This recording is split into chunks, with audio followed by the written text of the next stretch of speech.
പ്രിയക ദൈവത്തിന് സ്തുതി. ദൈവത്തിന്റെ അളവറ്റ കരുണയാൽ നമ്മളിന്ന് ഹെവോറോ കൺവെൻഷന്റെ 5ാം ദിവസത്തിലേക്ക് പ്രവേശിച്ചിരിക്കുകയാണ്. ഇന്ന് നമ്മോടൊപ്പം ധ്യാന ചിന്തകൾക്കായി വളരെ ബഹുമാനപ്പെട്ട, വളരെ ആദരണീയനായ ഒരു വ്യക്തിത്വമാണെന്ന് നമ്മളോടൊപ്പം ആയിരിക്കുന്നത്. അച്ഛൻ ക്നാനായ സമുദായത്തിൽ വളരെ ദീർഘകാലം ശുശ്രൂഷ ചെയ്യുകയും ഇപ്പോൾ സെന്റ് തോമസ് വലിയ പള്ളി റാന്നിയിൽ വികാരിയെ സേവനമനുഷ്ഠിക്കുകയും ചെയ്യുകയാണ്. അച്ഛനെ ഒരുപക്ഷെ നിങ്ങൾക്ക് എല്ലാവർക്കും സോഷ്യൽ മീഡിയയിലും എല്ലാം അറിയുന്നതായിരിക്കാം, പലരും കണ്ടിട്ടുണ്ടാവാം. എനിക്ക് തോന്നുന്നു ഗ്ലോറിയസ് ഗോസ്പലിന്റെ 2019 നവംബർ മാസത്തിൽ തിരുവല്ലായിൽ വെച്ച് നടത്തിയ അന്നത്തെ ഒരു മീറ്റിംഗിൽ അച്ഛൻ അവിടെ പങ്കെടുക്കുകയുണ്ടായി. അപ്പൊ അച്ഛൻ എല്ലാവരും പരിചയമുണ്ട്. അച്ഛനെ ഞാൻ പരിചയപ്പെടുത്തുവാണ്. അച്ഛൻ മറ്റാരുമല്ല, ഫാദർ രാജൻ എബ്രഹാം കുളമട അച്ഛനാണ്. ഞങ്ങളെല്ലാവരും അച്ഛനോടൊന്ന് സംവാദിച്ചതാണ്, നമുക്കറിയുന്നതാണ്. അച്ഛൻ മറ്റു പല മേഖലകളിലും വളരെ ദീർഘകാലം ക്നാനായ സമുദായത്തിൽ ശുശ്രൂഷിച്ചിട്ടുണ്ട്. അച്ഛൻ ക്നാനായ സമുദായത്തിന്റെ വികാരി ജനറലായിട്ട് പ്രവർത്തിച്ചിട്ടുണ്ട്. അച്ഛൻ സൺഡേ സ്കൂളിന്റെ ഡയറക്ടറായിരുന്നു. അതുപോലെ തന്നെ ഫാമിലി കൗൺസിലിന്റെ സെക്രട്ടറി ആയിട്ട് അച്ഛൻ പ്രവർത്തനം നടത്തിയിട്ടുണ്ട്, ശുശ്രൂഷിച്ചിട്ടുണ്ട്. അതുപോലെ തന്നെ മറ്റനേക ഗ്രന്ഥങ്ങളും അച്ഛൻ രചിച്ചിട്ടുണ്ട്. അപ്പോൾ നമുക്ക് എല്ലാവർക്കും അച്ഛനെ ഇന്നത്തെ ധ്യാന ചിന്തകൾക്കായി എത്രയും ബഹുമാനപ്പെട്ട ഫാദർ രാജൻ എബ്രഹാം കുളമട അച്ഛനെ ഇന്ന് ഈ പ്രോഗ്രാമിലേക്ക് ഏറെ ആദരവോടെ സ്നേഹത്തോടെ സ്വാഗതം ചെയ്യുന്നു. ബാറക് മൊറച്ച. ദൈവ തിരുനാമത്തിന് മഹത്വമുണ്ടാവട്ടെ. ഉയർത്തെഴുന്നേറ്റവനായ കർത്താവിന്റെ വന്യനാമത്തിൽ എല്ലാവർക്കും ആദ്യമേ തന്നെ വന്ദനം ചൊല്ലുന്നു. ഗ്ലോറിയസ് ഗോസ്പലിന്റെ എല്ലാ പ്രവർത്തകർക്കും അതിലെ ശ്രോതാക്കൾക്കും ദൈവനാമത്തിൽ വന്ദനം പ്രത്യേകമായിട്ട് അറിയിക്കട്ടെ. സ്വാഗതം പറഞ്ഞപ്പോൾ പറഞ്ഞു, 2019 തിരുവല്ലായിലെ ഗ്ലോറിയസ് ഗോസ്പലിന്റെ മീറ്റിംഗ് ഞാൻ സംബന്ധിച്ചു. അത് ഞാനൊന്ന് വൈറലായ വിവരവും നിങ്ങൾക്കറിയാമല്ലോ. ഞാൻ പറഞ്ഞ ഒരു തമാശയായിട്ട് പറഞ്ഞൊരു കാര്യം, അത് ഇപ്പോഴും പലയിടത്തും അത് വൈറലാവുന്നുണ്ട്. എനിക്ക് സന്തോഷം മാത്രമേ ഉള്ളൂ. കർത്താവിന്റെ പുനരുത്ഥാനവുമായി ബന്ധപ്പെട്ട് ഈ ഹെവോറോയുടെ വെണ്മയുടേതായ ഈ ദിവസങ്ങൾ നമ്മൾ ആഘോഷിക്കുന്നതായ സമയമാണിത്. എന്റെയും നമ്മൾ ഓരോരുത്തരുടെയും പാപങ്ങൾ നീക്കപ്പെടുവാൻ തക്കവണ്ണം മരണത്തിൽ നിന്ന് ജീവനിലേക്ക് നമ്മെ കൊണ്ടുവരുവാൻ നമ്മുടെ കർത്താവ് സഹിച്ച എല്ലാ ത്യാഗങ്ങളുടെയും അനുസ്മരണവും അതിലൂടെ നമ്മൾ താതാത്മ്യം പ്രാപിക്കുകയും ചെയ്ത കഷ്ടാനുഭവ ആഴ്ചയുടെ ദിവസങ്ങൾ പിന്നിട്ടു. ഇപ്പോൾ ആ പുനരുത്ഥാനത്തിന്റെ സന്തോഷം നമ്മൾ അനുഭവിക്കുന്നതായ നിമിഷങ്ങളാണ്. ഹെവോറോയുടെ ഈ ദിവസങ്ങൾ ആ സന്തോഷം പരമാവധി ദൈവസന്നിധിയിലായിരുന്ന നമ്മൾ അനുഭവിക്കേണ്ട ദിവസങ്ങൾ. ഇങ്ങനെയുള്ളതായ കൺവെൻഷനുകൾ അറേഞ്ച് ചെയ്തതിന് നന്ദി രേഖപ്പെടുത്തട്ടെ. ഞാനിന്ന് നിങ്ങളുമായി അല്പസമയം ചിന്തിക്കാൻ ആഗ്രഹിക്കുന്നത് വിശുദ്ധ യോഹന്നാന്റെ സുവിശേഷം 20-ാം അധ്യായമാണ്. അതിനകത്ത് ചെറിയ 2-3 ചിന്തകൾ മാത്രം, കാരണം കർത്താവിന്റെ പുനരുത്ഥാനവുമായി ബന്ധപ്പെട്ട കാര്യങ്ങളാണല്ലോ ആ അധ്യായത്തിൽ കൂടുതലായിട്ട് പറയുക. അവിടെ കർത്താവിനെ അടക്കി 3-ാം ദിവസം നമ്മൾ വായിക്കുന്നു, ഇരുട്ടപ്പോൾ പ്രഭാതത്തിൽ ഇരുട്ടുള്ളപ്പോൾ തന്നെ മഗ്ദലന മറിയ എന്നൊരു സ്ത്രീ കർത്താവിനെ കാണുവാൻ വേണ്ടി കർത്താവിന്റെ കല്ലറയ്ക്കൽ ചെല്ലുന്ന സംഭവമാണ് നമ്മൾ വായിക്കുന്നത്. സമവീക്ഷണ സുവിശേഷങ്ങളിൽ, മറ്റ് സുവിശേഷങ്ങളിൽ 2-3 സ്ത്രീകൾ ഒന്നിച്ചാണ് കർത്താവിന്റെ കല്ലറയ്ക്കലേക്ക് ചെല്ലുന്നത്. യോഹന്നാന്റെ സുവിശേഷം അനുസരിച്ച് മഗ്ദലന മറിയം എന്ന് പറയുന്ന ഒരു സ്ത്രീ മാത്രമാണ് അവിടെ എത്തുന്നത്. യോഹന്നാന്റെ സുവിശേഷം സുറിയാനി സഭയുടെ ദൈവശാസ്ത്ര അടിസ്ഥാനമായിട്ട് പലപ്പോഴും പിതാക്കന്മാർ കൂടുതൽ സ്വീകരിച്ചിട്ടുള്ളത് കൊണ്ട് ഞാൻ ആ ഭാഗമാണ് ചിന്തയ്ക്ക് വേണ്ടി എടുക്കാൻ ആഗ്രഹിക്കുന്നത്. ഈ മഗ്ദലേന മറിയത്തെ കുറിച്ച് പല അഭിപ്രായങ്ങളും പലരും എഴുതി കണ്ടിട്ടുണ്ട്. പാപിനിയായ സ്ത്രീ ആയിരുന്നു ഇവളെന്നും, വ്യഭിചാരത്തിൽ പിടിക്കപ്പെട്ട സ്ത്രീ ആയിരുന്നുവെന്നും, എന്നാൽ ലൂക്കോസിന്റെ സുവിശേഷം 8-ാം അധ്യായത്തിൽ ആദ്യ ഭാഗത്ത് നമ്മൾ വായിക്കുന്നത് 7 ഭൂതങ്ങൾ പുറത്താക്കപ്പെട്ട സ്ത്രീ എന്നാണ്. എന്തുമായിക്കൊള്ളട്ടെ, കർത്താവിനോട് ചേർന്ന് നടന്നിട്ടുള്ള, കർത്താവിനെ അനുഗമിച്ചിട്ടുള്ള സ്ത്രീകളിൽ ഒരാളാണ് ഇവൾ എന്തിനാണ് ഇരുട്ടുള്ളപ്പോൾ ഒറ്റയ്ക്ക് കർത്താവിന്റെ കല്ലറയ്ക്കൽ പോയത്? കർത്താവിയുടെ ഭർത്താവൊന്നുമല്ലായിരുന്നല്ലോ. അല്ലെങ്കിൽ തന്നെ നമ്മുടെ നാട്ടിൽ ഭർത്താക്കന്മാർ മരിച്ചാൽ എത്ര സ്ത്രീകളാ ഇരുട്ടുള്ളപ്പോ കല്ലറയ്ക്ക് പോകുന്നത്? ആരും പോവാറില്ല. പകല് പോലും പലരും പോവാറില്ല. ഇവൾക്ക് പിന്നെ എന്താണ് കർത്താവിനോട് ഇത്ര വലിയ ബന്ധവും സ്നേഹവും വരാൻ കാരണം? കർത്താവ് മരിച്ചപ്പോൾ ഇവൾക്ക് ഒന്നും കൊടുത്തിട്ടില്ല. ബാങ്ക് ബാലൻസോ വസ്തുക്കളോ സ്വർണങ്ങളോ ഒന്നും കർത്താവിനില്ലല്ലോ. ഇതൊന്നും അവൾക്ക് നൽകിയിട്ടുമില്ല. അവൾ പാപിനിയായ സ്ത്രീ ആയിരുന്നുവെങ്കിൽ അവൾ ഏറെ ഇന്ന് സന്തോഷവതിയാണ്. അല്ല, 7 ഭൂതങ്ങൾ പുറത്താക്കപ്പെട്ട സ്ത്രീ ആണെങ്കിലും അവൾ സന്തോഷവതിയാണ്. കാരണം ഭൂതങ്ങൾ ബാധിച്ച ഭ്രാന്തിയായി നടക്കുന്ന ഒരു സ്ത്രീയോട് സമൂഹത്തിന്റെ അവജ്ഞ എന്തെന്ന് നമുക്കറിയാം. എല്ലാവരാലും തള്ളപ്പെട്ട്, എല്ലാവരാലും പരിഹസിക്കപ്പെട്ട്, ഒറ്റപ്പെട്ട് വളരെയേറെ നിരാശയിലും ദുഃഖത്തിലും കഴിയേണ്ടി വരുന്ന സാഹചര്യമാണ് അങ്ങനെയുള്ളവരുടേതെന്ന് നമുക്കറിയാം. ആ സാഹചര്യത്തിൽ സ്നേഹത്തിന്റെ ഒരു വാക്ക്, സ്നേഹത്തിൻ്റെതായ ഒരു സംരക്ഷണം ഈ സ്ത്രീക്ക് ലഭ്യമായിട്ടുണ്ട് കർത്താവിൽ നിന്ന്. അതായിരിക്കണം മരിച്ചവനായ കർത്താവിന്റെ കല്ലറ അന്വേഷിച്ച് അവളെ ചെല്ലുവാൻ പ്രേരിപ്പിച്ചത്. ഇവിടെ പ്രത്യേകം പറയുന്നു, ഇരുട്ടുള്ളപ്പോൾ അവൾ കർത്താവിന്റെ അടുത്തേക്ക് ചെന്നുവെന്നാണ്, ആ കല്ലറയ്ക്കലേക്ക് ചെന്നുവെന്നാണ്. രാത്രിയിലോ ഇരുട്ടുള്ളപ്പോഴോ ഒറ്റയ്ക്ക് നടക്കുന്ന ഒരു സ്ത്രീയെ സംബന്ധിച്ച് സമൂഹം എന്താണ് പറയാൻ സാധ്യതയുള്ളത്? പക്ഷെ അവൾ അതൊന്നും കണക്കാക്കുന്നില്ല. പൗലോസ്ലീഹയുടെ ഭാഷയിൽ പറഞ്ഞാൽ തികഞ്ഞ സ്നേഹം ഭയത്തെ ഇല്ലാതാക്കി. അവൾക്ക് ഒറ്റ ലക്ഷ്യം മാത്രമേ ഉള്ളൂ, കർത്താവിന്റെ കല്ലറയിൽ അവനെ ഒന്നുകൂടി കാണണം.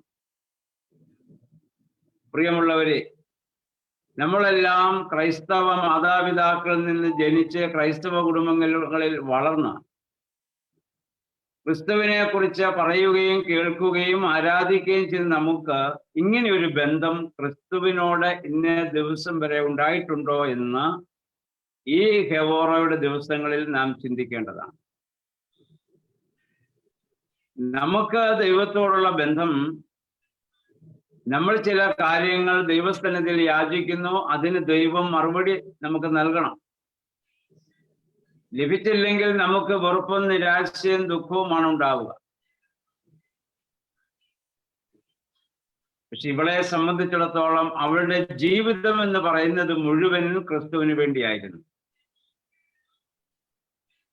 അവൾ അവിടെ കല്ലറയ്ക്കൽ ചെന്നു, നോക്കിയപ്പോൾ കല്ല് മാറിയിരിക്കുന്നതായി അവൾ കാണുന്നു. അവൾ നോക്കി, യേശുവിന്റെ ശരീരം അവിടെ ഇല്ല.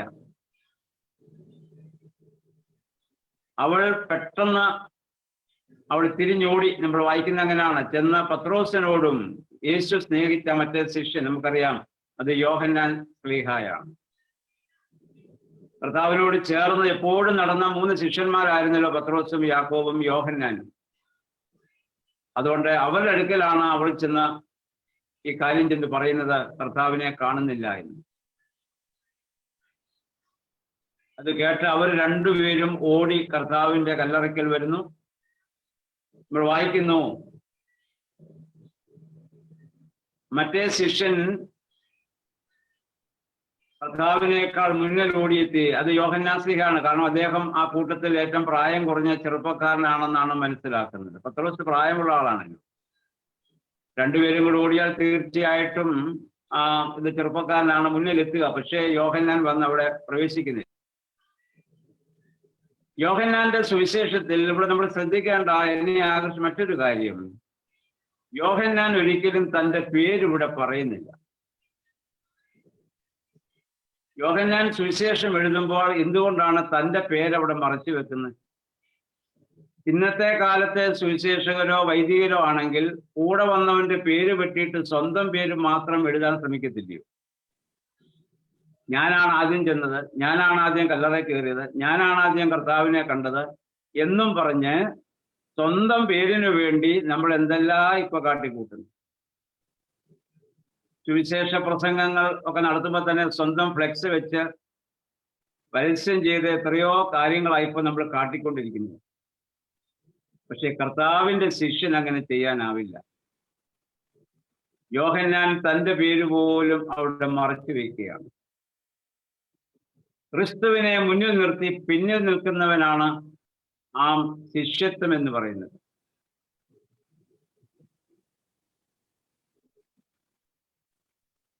ലൂക്കോസിന്റെ സുവിശേഷം 18-ാം അധ്യായത്തിന്റെ 35 മുതൽ വാക്യം നമ്മൾ വായിക്കുമ്പോൾ, യേശു ഒരിക്കൽ എരിഹോവിലേക്ക് പോകുമ്പോൾ ഒരു കുരുടൻ വഴിയരികെ ഇരുന്ന് ഭിക്ഷ യാചിക്കുന്നുണ്ട്. അവൻ യേശു കടന്നു വരുന്നത് കണ്ട് അവനവിടെ നിന്ന് നിലവിളിച്ചു, യേശുവേ ദാവീദ് പുത്ര, എന്നോട് കരുണ തോന്നണം. നമ്മൾ വായിക്കുന്നത് മുൻ നടക്കുന്നവർ അവനെ വിരയ്ക്കുന്നതാണ്. അന്നും ഇന്നും യേശുവിന്റെ മുന്നിൽ കയറി ചില ആളുകൾ നടക്കാറുണ്ട്, യേശുവിനെ വഴി പിടിപ്പിക്കാൻ. അതിലെ പോകണം, ഇങ്ങനെ ചെയ്യണം, അങ്ങനെ ചെയ്യണം എന്നൊക്കെ പറയും. അവർക്ക് ഈ അന്ധന്റെ വേദന മനസ്സിലാവില്ല. അവരവനോട് പറഞ്ഞു, നീ മിണ്ടരുത്, ആരാ വരുന്നത് നിനക്കറിയാമോ? പക്ഷേ നമ്മൾ വായിക്കുന്നു, യേശു അവിടെ വന്ന് അവിടെ നിന്നു, ഞാൻ എന്ത് ചെയ്യണമെന്ന് ചോദിക്കുന്നു, അവന് കാഴ്ച കൊടുക്കുന്നു. ഞാൻ പറഞ്ഞു വരുന്നത്, ശിഷ്യത്വം സ്വന്തം പേരിന് വേണ്ടിയോ സ്വന്തം മഹിമയ്ക്ക് വേണ്ടിയോ അല്ല, അത് മറച്ചു വെച്ച് കർത്താവിനെ നമുക്ക് ഉയർത്തുന്നതിനാണ്. യോഹന്നാൻ ശ്ലീഹാ തന്റെ പേര് ഇവിടെ പരാമർശിക്കുന്നില്ല. അത് കഴിഞ്ഞപ്പോൾ പത്രോസ് ശ്ലീഹാ ഓടിയെത്തി. നമ്മൾ വായിക്കുന്നു, ആദ്യം പത്രോസ് ആണ് കല്ലറയ്ക്കുള്ളിൽ പ്രവേശിച്ചത്. യോഹന്നാൻ ആദ്യം വന്നെങ്കിലും ഭയപ്പെട്ടു നിൽക്കുകയാണ്. പത്രോസ് ശ്ലീഹാ കയറി, യോഹന്നാൻ കൂടെ കയറി. അവർ മക്തലിനെ പറഞ്ഞതുപോലെ അവരവിടെ നോക്കി, യേശുവിനെ കാണാനില്ല. അവർ നോക്കിയപ്പോൾ കണ്ടു, യേശുവിനെ പുതപ്പിച്ചതായ വസ്ത്രം അവിടെ ചുരുട്ടി വെച്ചിരിക്കുന്നത് കണ്ടു എന്ന് നമ്മൾ വായിക്കുന്നു. അത് കണ്ടിട്ട് അവർ മടങ്ങി അവരുടെ ഭവനത്തിലേക്ക് പോയി. യേശു മരിച്ചവരിൽ നിന്ന് ഉയർത്തെഴുന്നേൽക്കുമെന്ന് പറഞ്ഞ തിരുവെഴുത്ത് അപ്പോൾ അവർ ഓർത്തു എന്ന് പറയുന്നുണ്ട്. കർത്താവ് ജീവിച്ചിരുന്നപ്പോൾ അനേക പ്രാവശ്യം തന്റെ മരണത്തെക്കുറിച്ചും പുനരുദ്ധാനത്തെക്കുറിച്ചും പറഞ്ഞിട്ടുണ്ട്. അപ്പോൾ ഇവരതൊക്കെ ഓർത്തിട്ടുണ്ടാവും. പക്ഷേ എന്തോ അത്ഭുതം നടന്നു എന്ന് വിചാരിച്ച് അവരങ്ങ് മടങ്ങിപ്പോയി. വായിക്കുന്നത്, മറിയ പോയില്ല. അവൾ കരഞ്ഞുകൊണ്ട് 3.5 വർഷക്കാലം താൻ വിളിച്ച് തന്റെ കൂടെ കൊണ്ടു നടന്ന ഈ സ്ലീഹന്മാര് പിന്നെ കർത്താവിന് എന്ത് സംഭവിച്ചു എന്നറിയാൻ വേണ്ടി അവിടെ മെനക്കെടാതെ അവർ സ്വന്തം ഭവനത്തിലേക്ക് പോയി. പക്ഷെ മറിയ പോന്നില്ല. വായിക്കുന്നത്, അവൾ അവിടെ കരഞ്ഞുകൊണ്ട് നിന്നുവെന്നാണ്. അവൾ വന്നത് അത്ഭുതം കാണാനോ ഇത് ഒന്ന് മനസ്സിലാക്കാൻ, അവൾക്ക് കാണേണ്ടത് കർത്താവിനെ മാത്രമാണ്. നമ്മൾ വായിക്കുന്നുണ്ടല്ലോ പിന്നീട്, കരഞ്ഞുകൊണ്ട് നിന്ന മറിയ അത് കഴിഞ്ഞപ്പോൾ കല്ലറയ്ക്കുള്ളിൽ പ്രവേശിച്ചു. അവൾ കണ്ടു, അവന്റെ കാൽക്കലും അവന്റെ തലയ്ക്കലും ഓരോ ദൂതന്മാര് ഇരിക്കുന്നു. ആദ്യം പ്രവേശിച്ചത് പത്രോസും യോഹന്നാനുമാണല്ലോ. അവരെന്തുകൊണ്ട് ദൂതന്മാരെ കണ്ടില്ല? യേശുവിനെ പുതപ്പിച്ച വസ്ത്രം ചുരുട്ടി വെച്ചേക്കുന്നവർ കണ്ടു, പക്ഷെ അവർ ദൂതന്മാരെ കണ്ടില്ല. അവരുടെ കണ്ണിന് ദൂതൻ മറഞ്ഞു നിൽക്കുകയാണ്. പക്ഷെ മറിയയുടെ ഹൃദയം എന്തെന്നും അവളുടെ ആഗ്രഹം എന്തെന്നും അവൾക്ക് കർത്താവിനോടുള്ള ആ വലിയ കാണാനുള്ള ആഗ്രഹം എന്തെന്നും മനസ്സിലാക്കിയ ദൈവം ഇവിടെ ദൂതന്മാരെ അവൾക്ക് കാണിച്ചു കൊടുക്കും. 34-ാം സങ്കീർത്തനത്തിൽ സങ്കീർത്തനക്കാരൻ പറയുന്ന പോലെ, ഹൃദയം നുറുങ്ങിയവർക്ക് യഹോവ സമീപസ്ഥൻ, മനസ്സ് തകർന്നവരെ അവൻ രക്ഷിക്കും, അവർക്ക് അവൻ പ്രത്യക്ഷപ്പെടും. പ്രിയമുള്ളവരെ, ഇന്നും വാസ്തവത്തിൽ ആരാധനയിൽ നമ്മളൊക്കെ ദേവാലയത്തിൽ ദിവസവും ആരാധനയ്ക്ക് പോകുന്നവരാണ്. ദേവാലയത്തിൽ ചെന്നിട്ട് നമ്മൾ എന്താ ചെയ്യുന്നത്? പത്രോസും യോഹന്നാനും കണ്ടതുപോലെ നല്ല തുണി കണ്ടേച്ച് നമ്മൾ മടങ്ങി വീട്ടിൽ പോകും. അച്ഛനിട്ട കാപ്പ നല്ല കാപ്പയാണ്, മനോഹരമായിരിക്കുന്നു, നല്ല ചിത്തോലി അവിടെ കിടക്കുന്നു, നല്ല മറശ്ശീലയാണ്. ഇങ്ങനെ ചുരുട്ടി നിവർത്തം വെച്ചിരിക്കുന്ന തുണി കണ്ട് സംതൃപ്തി അടഞ്ഞ് കുരിശ് വരച്ച് നമ്മൾ വീട്ടിൽ പോകും. മക്തലന മറിയത്തിന് കാണേണ്ടത് അവനെ പുതപ്പിച്ച വസ്ത്രമല്ല, അവനെയാണ്. ദൈവത്തെ കാണണമെന്നുള്ള ആഗ്രഹത്തോടെ ദേവാലയത്തിൽ ഹൃദയം നുറങ്ങി നിന്ന് പ്രാർത്ഥിക്കുന്നവർ എത്ര പേരുണ്ട്? ഈ വസ്ത്രം എന്നൊക്കെ പറയുന്ന ആചാരാനുഷ്ഠാനങ്ങളുടെ ഭാഗമായി മാത്രം നമ്മളെല്ലാം ചെയ്യുന്നുണ്ട്. പ്രാർത്ഥനകൾ മുഴുവൻ കാണാതെ എല്ലാം പറ്റിയേക്കാം, പാട്ടുകളൊക്കെ പാടാൻ പറ്റിയേക്കാം. പക്ഷെ യഥാർത്ഥത്തിൽ ആ കർത്താവിനെ കണ്ടിട്ടാണോ നമുക്ക് മടങ്ങിപ്പോകാൻ സാധിക്കുന്നത്? അവനെ എനിക്ക് കാണണമെന്നുള്ള പൂർണ്ണമായ ആഗ്രഹത്തോടാണോ ദേവാലയത്തിൽ ആരാധനയ്ക്ക് നമ്മൾ വരുന്നത്? ചിന്തിക്കേണ്ടതാണ്. അങ്ങനെ ആഗ്രഹത്തോട് വരുന്നവർക്ക് കർത്താവ് തീർച്ചയായിട്ടും പ്രത്യക്ഷനാണ്. അവർക്ക് ദൈവത്തിന്റെ മാലാഖമാരെ കാണാൻ സാധിക്കും. പത്രോസിനും യോഹന്നാനും ലഭിക്കാതെ പോയ ഭാഗ്യം ഈ പാപിനിയെന്നോ ഭ്രാന്തിയെന്നോ ലോകം വിളിച്ചിരുന്ന ഈ സ്ത്രീക്ക് ലഭിക്കുകയാണ്. അവൾ ആദ്യത്തെ സുവിശേഷകയായി മാറുകയാണ്. പ്രിയമുള്ളവരെ, ഈ ഹേവോറോയുടെ ദിവസങ്ങളിൽ നമുക്കും ഈ മറിയത്തെ പോലെ ആകാൻ സാധിക്കണം. നമ്മൾ പ്രാർത്ഥിക്കുന്നതും ആരാധിക്കുന്നതും ദൈവത്തെ യഥാർത്ഥമായി തിരിച്ചറിഞ്ഞ് അവനെ കണ്ട് ആ സമാധാനം, ആ സന്തോഷം അനുഭവിക്കുന്നതിന് വേണ്ടിയുള്ള ആഗ്രഹത്തോടു കൂടിയായിരിക്കും. ഒരിക്കൽ ഒരാൾ എഴുതുന്നതിൽ ഓർക്കുന്നു, ആചാരാനുഷ്ഠാനങ്ങൾ പലപ്പോഴും അജാഗള സ്ഥലം പോലെ ആയി പോകുന്നു. ചില ആടിന്റെ കഴുത്തിൽ മാംസപിണ്ഡം കിടക്കുന്നു, സ്ഥലം പോലെയുള്ള മാംസപിണ്ഡം കാണാറുണ്ട്. ഇത് എന്തിനെന്ന് വഹിക്കുന്ന ആടിനോ കാണുന്ന മനുഷ്യനോ മനസ്സിലാവുന്നില്ല. ഇതുപോലെ നമ്മുടെ ആചാരങ്ങളും അനുഷ്ഠാനങ്ങളും ഒക്കെ ഇങ്ങനെ അർത്ഥരഹിതമായി പലപ്പോഴും മാറ്റപ്പെടുകയാണ്. അതിന്റെ അർത്ഥങ്ങളൊന്നും മനസ്സിലാക്കാനുള്ള താല്പര്യവും നമുക്കില്ല, ആരും മനസ്സിലാക്കുന്നുമില്ല. മനസ്സിലാക്കുന്ന മറിയത്തിന് ഇവക്ക് കർത്താവ് അവിടെ പ്രത്യക്ഷനാകുകയാണ്. എന്നിട്ട് അവൾ കരഞ്ഞുകൊണ്ട് അവിടെ നിന്ന് ദൂതന്മാർ ചോദിച്ചു, നീ എന്തിനാണ് കരയുന്നത്? അവൾ പറഞ്ഞു, എന്റെ കർത്താവിനെ കാണുന്നില്ല, ഇവിടെ പോയി. അത് കഴിഞ്ഞ് അവൾ പുറകോട്ട് നോക്കിയപ്പോൾ കർത്താവിനെ കണ്ടു. അവൾക്ക് മനസ്സിലായില്ലെന്ന്. കാരണം ഇരുട്ടുള്ളപ്പോഴല്ലേ, പൂർണ്ണമായ വെളിച്ചം കല്ലറയ്ക്കുള്ളിൽ ഇല്ലല്ലോ. ഒരു സ്ത്രീ കല്ലറയ്ക്കകത്ത് ചാടിക്കയറണമെങ്കിൽ ഒന്ന് ഓർത്ത് നോക്കുക, അവളുടെ ആ സ്നേഹവും ആഗ്രഹവും ബന്ധവും ഒക്കെ എന്തായിരുന്നു എന്നത്.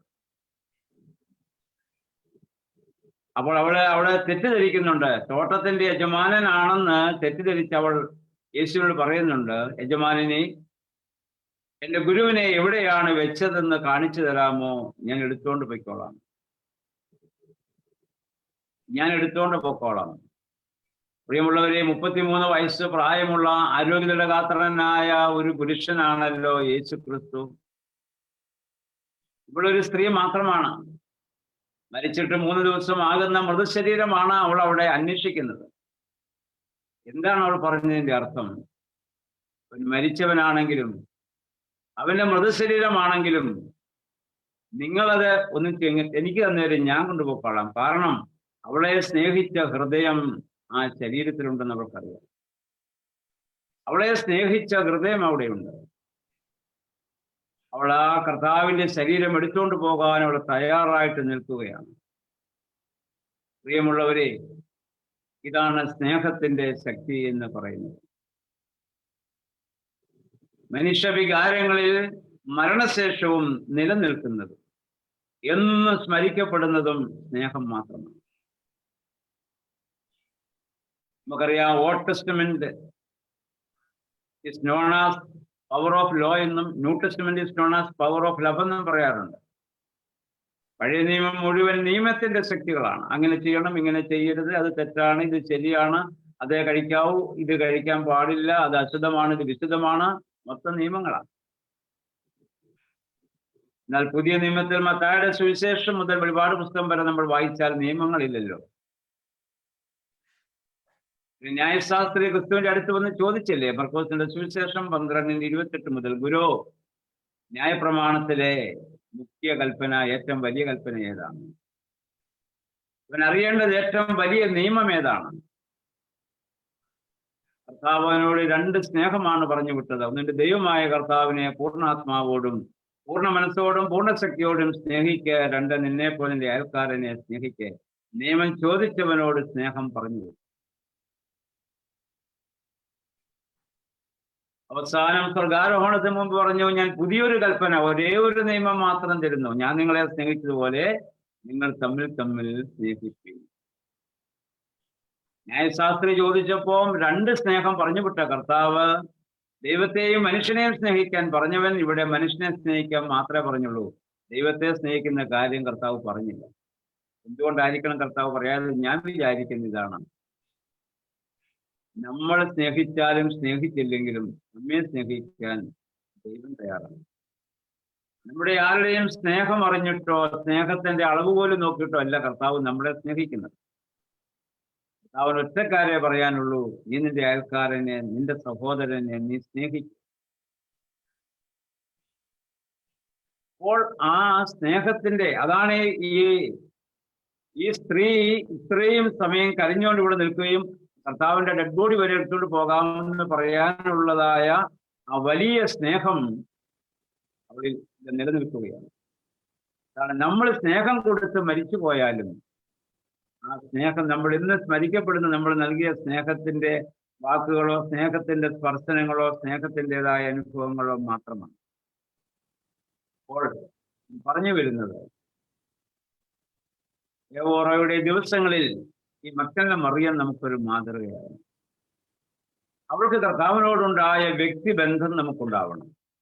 കർത്താവിനെ കാണണമെന്നുള്ള അവരുടെ തീക്ഷ്ണമായ ആഗ്രഹം നമുക്കുണ്ടാകണം. കർത്താവില്ലാതെ ഞാൻ മടങ്ങിപ്പോവില്ല എന്നുള്ള തീരുമാനം ഉണ്ടാവണം. പത്രോസും യോഹന്നാനും കണ്ടില്ല, അവര് മടങ്ങി വീട്ടിൽ പോയി. മറിയ പോയില്ല. ഈ ഒരു അവസ്ഥയിലേക്ക് കടന്നു വരുവാൻ നമുക്കിടയായിത്തീരും. ഇനി നമ്മൾ വായിക്കുന്നത് കർത്താവ് ആഴ്ചപ്പെടുന്ന 1-ാം ദിവസം ശിഷ്യന്മാർക്ക് പ്രത്യക്ഷപ്പെട്ട സംഭവമാണ്. നമ്മൾ വായിക്കുന്നു, മറിയ കർത്താവിനെ കണ്ട് സന്തോഷിച്ച് ഭയമില്ലാതെ അവൾ തിരിച്ച് വീട്ടിൽ പോയി. കർത്താവിനെ കാണാതെ ഉരുട്ടി വെച്ച തുണി മാത്രം കണ്ട് വീട്ടിൽ പോയവരുടെ മനസ്സിൽ ഇപ്പോഴും അഗാധമായ ഭയമാണ്. വാതിൽ തുറന്നിടാനുള്ള ധൈര്യം അവർക്കില്ല. മറിയയ്ക്ക് ഇരുട്ടുള്ളപ്പോൾ ഒറ്റയ്ക്ക് കല്ലറയ്ക്ക് പോകാനുള്ള ധൈര്യമുണ്ട്. ഇന്ന് കർത്താവിനെ കണ്ടതിന് ശേഷം ആരോടും ഇത് വിളിച്ചു പറയാനുള്ള ധൈര്യം അവൾക്കുണ്ട്. കർത്താവിനെ കണ്ടതിന്റെ അനുഭവമാണ്. കാണാതെ തിരിച്ചു പോയവർ ഭയത്തിലായി വാതിലടച്ച് മുറിക്ക് അകത്ത് കയറിയിരിക്കും. പ്രിയമുള്ളവരെ, നമുക്ക് ഈ ധൈര്യമുണ്ടാകണമെങ്കിൽ യഥാർത്ഥത്തിൽ കർത്താവിനെ കാണണം. ആരാധനയിൽ അവനെ അനുഭവിക്കണം. അവന്റെ സാന്നിധ്യം നമുക്ക് ലഭിച്ചേ മതിയാവും. ഇവിടെ വാതിലടച്ച് അകത്തിരിക്കുന്ന ശിഷ്യന്മാരുടെ നടുവിൽ കർത്താവ് ഒന്ന് പ്രത്യക്ഷപ്പെട്ട് പറഞ്ഞു, നിങ്ങൾക്ക് വായിക്കുന്ന അവൻ വന്ന അവരുടെ നടുവിൽ നിന്നുവെന്ന്. കർത്താവ് ജീവിച്ചിരുന്നപ്പോൾ ഒരിക്കൽ പോലും വാതിലടച്ചിരിക്കെ അകത്ത് വന്നില്ല. ഇപ്പോൾ കർത്താവിന്റെ ശരീരത്തിന്റെ പ്രത്യേകത എന്താണ്? ഈ ശരീരത്തിനാണ് സഭ മൗഢ്യീകരിക്കപ്പെട്ട ശരീരം അഥവാ ഗ്ലോറിഫൈഡ് ബോഡി എന്ന് പറയുന്നത്. പുനരുത്ഥാനത്തിൽ എനിക്കും നിങ്ങൾക്കും ലഭിക്കേണ്ട ശരീരമാണ്. പരിമിതികളില്ലാത്ത ഒരു ശരീരം, വാതിലടച്ചിരിക്കെ അകത്ത് വരുവാൻ സാധിക്കുന്ന ഒരു ശരീരം, എമ്മൗസിലേക്ക് പോയ ശിഷ്യന്മാരുടെ കൂടെ ചെന്ന് ഭവനത്തിൽ പ്രവേശിച്ച് അപ്പം കണ്ണിച്ചു കൊടുത്തതിനു ശേഷം അപ്രത്യക്ഷമായ ഒരു ശരീരം, സ്ത്രീഹന്മാർ നോക്കി നിൽക്കെ മുകളിലേക്ക് സ്വർഗാരോഹണം ചെയ്യാൻ സാധിക്കുന്ന ഒരു ശരീരം, അതാണ് മൗഢ്യീകരിക്കപ്പെട്ട ശരീരം. ഇന്ന് നമുക്കുള്ളത് പഞ്ചഭൂതങ്ങളാൽ നിർമ്മിതമായ ശരീരം. ഇത് മണ്ണിനാൽ നിർമ്മിക്കപ്പെട്ടതും മണ്ണിലേക്ക് തിരിച്ചു പോകേണ്ടത്. എന്നാൽ ഒരു നാള് ഈ മൗഢ്യീകരിക്കപ്പെട്ട ശരീരം നമുക്ക് ലഭിക്കും. എന്റെ ശരീരം ഭക്ഷിക്കുന്നവൻ എന്നിലും ഞാൻ അവനിലും വസിക്കും, അവസാന ദിവസം ഞാൻ അവനെ ഉയർത്തെഴുന്നേൽപ്പിക്കുമെന്ന് കർത്താവ് പറഞ്ഞു. അതുകൊണ്ടാണ് സഭയിൽ വിശ്വാസികളുടെ മൃതശരീരം വളരെ ആദരപൂർവം ആഘോഷപൂർവം നമ്മൾ കൊണ്ടുവന്ന് സംസ്കരിക്കുന്നു. ഇല്ലെങ്കിൽ ആത്മാവ് നഷ്ടപ്പെട്ട, ജീവൻ നഷ്ടപ്പെട്ട ആ മൃതശരീരം ജീർണിക്കാനുള്ളതാണ്. എന്തിനാണ് ഇത്ര പ്രാർത്ഥനയും ആഘോഷവും അതിനു മുന്നിൽ നമ്മൾ നടത്തുന്നത്? എന്തിനാണ് ശരീരം സംസ്കരിക്കപ്പെടുന്നതെന്ന് പ്രാർത്ഥിക്കുന്നത്? ഒരിക്കൽ അവിടെ നിന്ന് ഉയർത്തെഴുന്നേൽക്കാം. തെസ്സലോനിക്ക ലേഖനത്തിൽ 1 തെസ്സലോനിക്ക 4:13 പൗലോസ്ലീഹ പറയുന്നത് പോലെ, അന്ത്യകാഹളം മുഴങ്ങുമ്പോൾ മരിച്ചവർ അക്ഷയരായി ഉയർത്തെഴുന്നേൽക്കും, ജീവിച്ചിരിക്കുന്നവർ രൂപാന്തരപ്പെടും. ഇപ്പോൾ കർത്താവ് വന്നാൽ മരിച്ചവർ, മൗഢ്യീകരിക്കപ്പെട്ട വിശ്വാസികൾ മൗഢ്യീകരിക്കപ്പെട്ട ശരീരത്തോടു കൂടി ഉയർത്തെഴുന്നേൽക്കുകയും ജീവിച്ചിരിക്കുന്ന നമുക്ക് ഒരു രൂപാന്തരം സംഭവിക്കുകയും ചെയ്യും. ആ രൂപാന്തരം എന്ന് പറഞ്ഞാൽ ഈ ശരീരം മാറി മൗഢ്യീകരിക്കപ്പെട്ട ശരീരം ലഭിക്കുമെന്നർത്ഥം.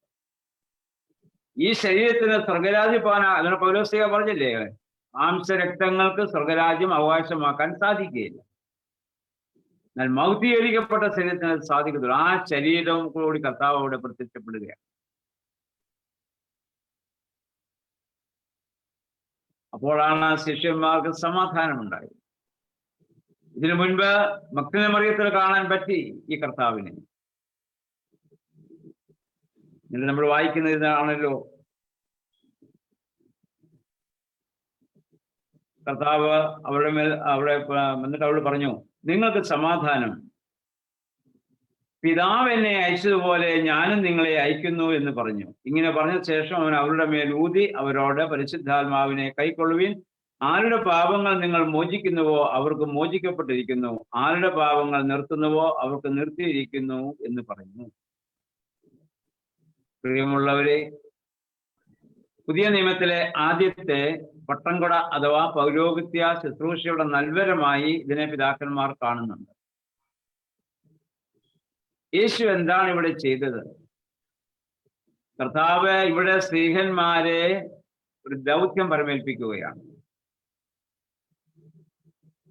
പ്രിയമുള്ളവരെ, നമ്മൾ ചിന്തിക്കണം, നമ്മൾ എന്നെയും നിങ്ങളെയും എന്തിനാണ് ക്രൈസ്തവ മാതാപിതാക്കളിൽ നിന്ന് ദൈവം ജനിപ്പിച്ചത്, ശൈശവ പ്രായത്തിലെ സഭയിൽ അംഗമാക്കിയത്, അവന്റെ മരണത്തോടും പുനരുത്ഥാനത്തോടും ഏകീഭവിക്കുന്ന സ്ഥാനം നമുക്ക് ലഭിച്ചത്, ജീവവൃക്ഷപരമായ ശരീരരക്തങ്ങൾ അനുഭവിക്കാൻ തന്നത് എന്തിനാണ്, പരിശുദ്ധാത്മ ദാനം കൊണ്ട് നമ്മളെ നിറച്ചത് എന്തിനാണ്? അതിന് ദൈവത്തിന് ഉദ്ദേശമുണ്ട്. എന്താന്ന് ചോദിച്ചാൽ, യേശു തുടങ്ങി വെച്ചത് തുടരാനാണ്. യേശു തുടങ്ങി വെച്ചത് തുടരണം. അല്ല, കർത്താവിന്റെ ജീവിതം കൊണ്ട് അവസാനിപ്പിച്ച് കർത്താവ് പോകുകയല്ല. എന്താണ് യേശു തുടങ്ങി വെച്ചത്? സ്വർഗരാജ്യത്തിന്റെ തുടക്കമാണ്. സ്വർഗരാജ്യത്തിന്റെ തുടക്കം അവൻ കുറിച്ചു വെച്ചു. ഇനി അതിന്റെ പൂർണ്ണതയിലേക്ക്, ഈ പ്രപഞ്ചത്തെ, മാനവജാതിയെ മുഴുവൻ വഴി നടത്താനുള്ള ഉത്തരവാദിത്വം വിളിക്കപ്പെട്ടവനും അയക്കപ്പെടുന്നവനുമുണ്ട്.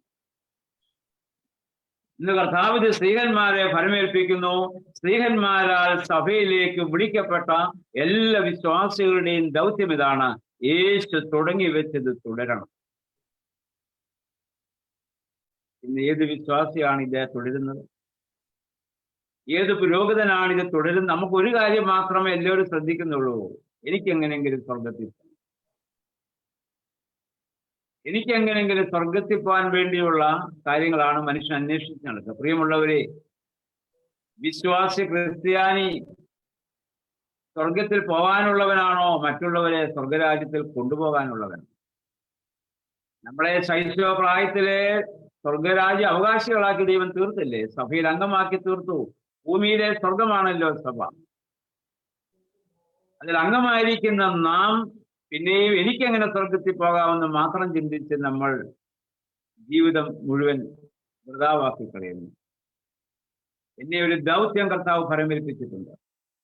അതിനാണ് ലോകസ്ഥാപനത്തിന് മുൻപേ ക്രിസ്തുവിൽ അവൻ നമ്മെ തെരഞ്ഞെടുത്ത്. എഫേസ്യർ 1:4 മുതൽ ലോകസ്ഥാപനത്തിന് മുൻപ് ക്രിസ്തുവിൽ അവൻ നമ്മെ തെരഞ്ഞെടുത്തതാണ്.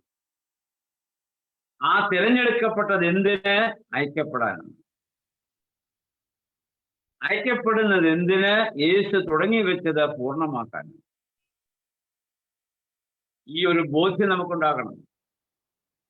ഈ ഒരു ആഗ്രഹത്തോടു കൂടി യേശുവിനെ സമീപിക്കുകയോ ആരാധിക്കുകയോ ചെയ്യുന്ന എത്ര വിശ്വാസികളുണ്ട് ഈ സഭയിൽ? അല്ലെ, അതിനുവേണ്ടി ആഗ്രഹിക്കുക പ്രവർത്തിക്കുന്ന നമ്മിൽ എത്ര പേരുണ്ട്?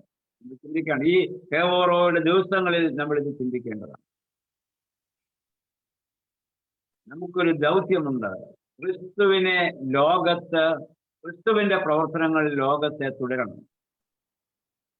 കർത്തൃപ്രാർത്ഥനയിൽ പ്രാർത്ഥിക്കാൻ പഠിപ്പിച്ചപ്പോൾ കർത്താവ് ശിഷ്യന്മാരെ പഠിപ്പിച്ചല്ലോ, സ്വർഗ്ഗസ്ഥനായ പിതാവേ, നിന്റെ നാമം വിശുദ്ധീകരിക്കപ്പെടണം, രാജ്യം വരണം, അവിടുത്തെ ഇഷ്ടം സ്വർഗത്തിലെ പോലെ ഭൂമിയിലാണ്. എങ്ങനെ കർത്താവിന്റെ നാമം ആരിലൂടെയാണ് വിശദീകരിക്കപ്പെടേണ്ടത്? ആരിലൂടെയാണ് ദൈവനാമം വിശദീകരിക്കപ്പെടേണ്ടത്? നമ്മിലൂടെയാണ്. നമ്മിലൂടെയാണ്, അല്ല മറ്റുള്ളവരിലൂടെയല്ല. വിശ്വാസികളിലൂടെയാണ്. ഇന്ന് വാസ്തവത്തിൽ ദൈവനാമം ഇന്ന് ഏറ്റവും കൂടുതൽ അപഹസിക്കപ്പെടുന്നത് ആരിലൂടെയാണ്? വിശ്വാസികളിലൂടെയാണ്. എന്തെല്ലാമാണ് നമ്മളിപ്പോ കാട്ടിക്കൂട്ടുന്നത്? പള്ളിപിടുത്തം മുതൽ കേസും തർക്കം, വഴക്ക്, അടി, കലഹം, ഇതെല്ലാം പ്രശ്നങ്ങളാണ്. യേശു അപമാനിക്കപ്പെടുകയാണ്. എബ്രായർ 6:4 മുതൽ പൗലോസ്ലീഹ പറഞ്ഞിട്ടില്ലേ, ഒരിക്കൽ പ്രകാശനം ലഭിച്ചിട്ട് സ്വർഗീയദാനം ആസ്വദിക്കുകയും പരിശുദ്ധാത്മാവിനെ പ്രാപിക്കുകയും വരാനുള്ള ലോകത്തിന്റെ ശക്തി അനുഭവിക്കുകയും ചെയ്തവൻ പിന്മാറിപ്പോയാൽ അവനെ ഒരിക്കലും മാനസാന്തരത്തിലേക്ക് പുതുക്കുവാൻ കഴിവുള്ളവനല്ല. അദ്ദേഹം പറഞ്ഞു, ഒരിക്കൽ പ്രകാശനം ലഭിച്ചിട്ട്. എന്താ പ്രകാശനം? സ്നാനം എന്ന കൂദാശ നമ്മൾ ചെയ്യുക. പ്രകാശത്തിന്റെ കൂദാശ എന്നല്ല അറിയപ്പെടുന്ന സ്നാനം. ഒരിക്കൽ സ്നാനം സ്വീകരിച്ചവൻ, ഒരിക്കൽ പ്രകാശനം ലഭിച്ചിട്ട്, സ്വർഗീയദാനം ആസ്വദിച്ചിട്ട്. എന്താ സ്വർഗീയദാനം?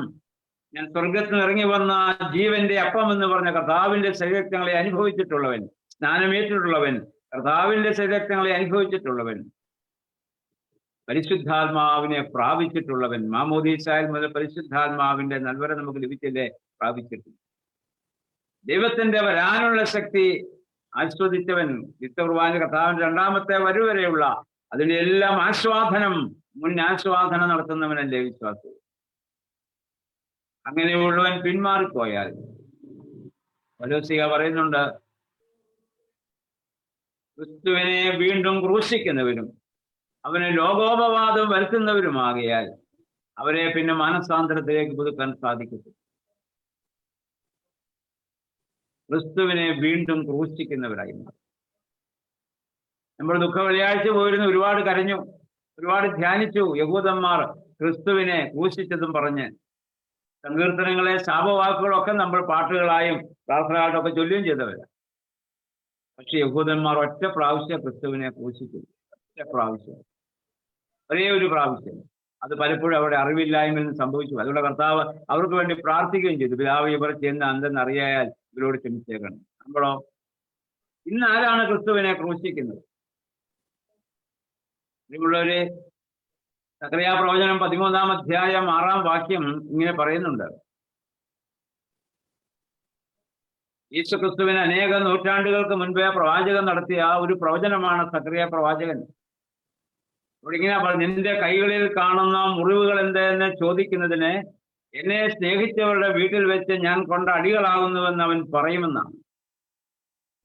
യേശുക്രിസ്തുവിന്റെ ക്രൂശീകരണത്തിന് അനേക നൂറ്റാണ്ടുകൾക്ക് മുമ്പ് മുറിവേറ്റവനായ ക്രിസ്തുവിനെ കൈകളിലും കാലുകളിലും വിലാപ്പുറത്തും മുറിവേറ്റവനായ ഒരു ദൈവപുത്രനെ കാണാൻ സക്കറിയ പ്രവാചകന് സാധിച്ചു.